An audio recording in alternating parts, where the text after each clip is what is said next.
Додека Израел и Соединетите Американски држави продолжуваат да го бомбардираат Иран, Техеран одговара со ракетни напади и напади со беспилотни летала и се заканува дека ќе го држи Ормудскиот теснец затворен. Американски воен авион за полнење гориво кој учествувал во операција против Иран се урна во Ирак, при што загинале 4 од 6 членови на екипажот.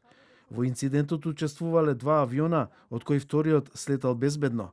Американскиот председател Доналд Трамп изјави дека Иран плаќа голема цена.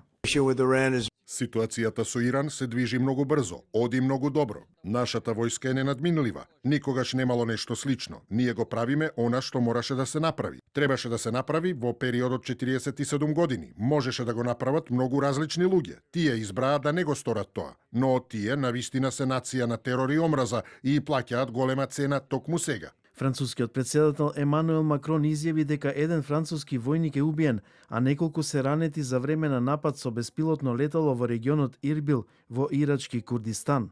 Овој напад врз нашите сили, вклучени во борбата против Даеш од 2015 година, е неприфатлив. Присуството на француски војници во Ирак е строго во рамките на борбата против тероризмот. Војната во Иран не може да ги оправда ваквите напади. Вооружен маж е убиен откако со автомобил влетал во синагога во Детройт, во американската сојузна држава Мичиген. Претходно Израел соопшти дека почнал нов бран напади врз иранската престолнина Техеран, а го таргетира и Хезболах во Либан. Нетањаху вели дека во нападите убиен врвен ирански нуклеарен научник.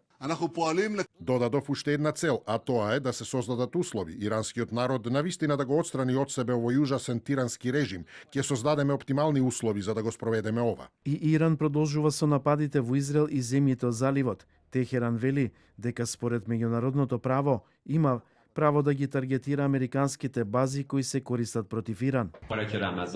Мислам дека на сите, особено на земјите од регионот, им стана јасно дека американското воено присуство во нивните земји не создава безбедност, туку несигурност. Стана товар за нив, ги нарушува пријателските односи меѓу земјите од регионот и раѓа поделби. Белата куќа соопшти дека ќе им додели на земјите 30-дневна лиценца за купување санкционирана руска нафта која моментално е заглавена на море. Секретарот за финансии на САД изјави дека американската морнарица ќе ги придружува бродовите низ Ормудскиот теснец. Иранската револуционерна гарда најави дека ќе блокира испораката на нафта од Персискиот залив, се додека не престанат американските и израелските напади.